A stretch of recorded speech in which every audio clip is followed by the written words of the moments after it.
د خیبر پختونخوا حکومت په معذور کسانو له 7,000 روپۍ ورکوي. السلام علیکم قدرمنو کتونکو، تاسو ګورئ میسا پیشل چینل او زم تاسو رو مختیار ساگر. خوګو کتونکو نړۍ ویډیو چې کومه ده نو دا د هغه کسانو د پاره دا کم چې معذور وي. نو په دغه ټوټل ډیټیل باندې پوه کوم چې دغه معذور کسانو ته به دغه روپۍ څنګه میلاويږي، په څه طریقه به دغه ريجستریشن کوي. نو ملګرو لورنې خبردار چې ځان په ویډیو باندې مکمل پوه کوي. اکثر تاسو ویډیو پوره ونه ګورئ، بیا څوک میسجونه کوي د دې طریقه کار سره او دا څنګه میلاويږي.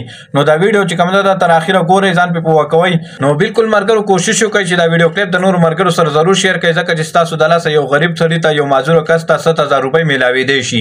نو مرګرو کوشش دغه کوئ چې دا ویډیو کلیپ لازمي د نور مرګرو سره شیر کړئ. نو بالکل دغه طریقه کار بسې دغه طریقه کار د ته هم خیمه خو دا به د هغه کسانو کیږي د کم کسانو چې شناختی کارت باندې د معذور نشان وي. اکثر کتا سو قتل وي د معذور کم شناختی کارت په باندې د ویل چیر یعنی د کرسي نشان وي. نو دا به د هغه کسانو ته به د پیسې میلاويږي چې معذور وي. نو دا 7,000 روپۍ به دغه کسانو ته میلاويږي. په کوم چې ما تاسو ته نه خانو خو چې په شناختی کارت کې دغه د معذور کم نشان دی دغه وي.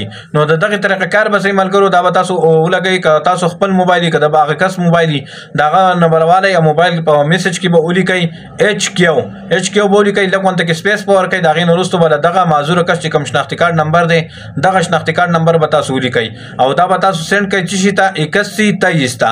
نو دا غاړي به تاسو ته بیا میسج راشي چې د اهل یا نه اهل. نو کوشش وکړئ ملګرو ک چاپیرچل کې په خپل خپلوانو کې څوک دغه شانتي معذور وي چې دغه شناختی کارت چې کم دی هغه د معذور جوړ شوی وي. باغی باندې دغه سور نشان چې ما تاسو ته کوموي چې د معذور چې کومه ویلچیر نشان به پی د کرسي نشان پی.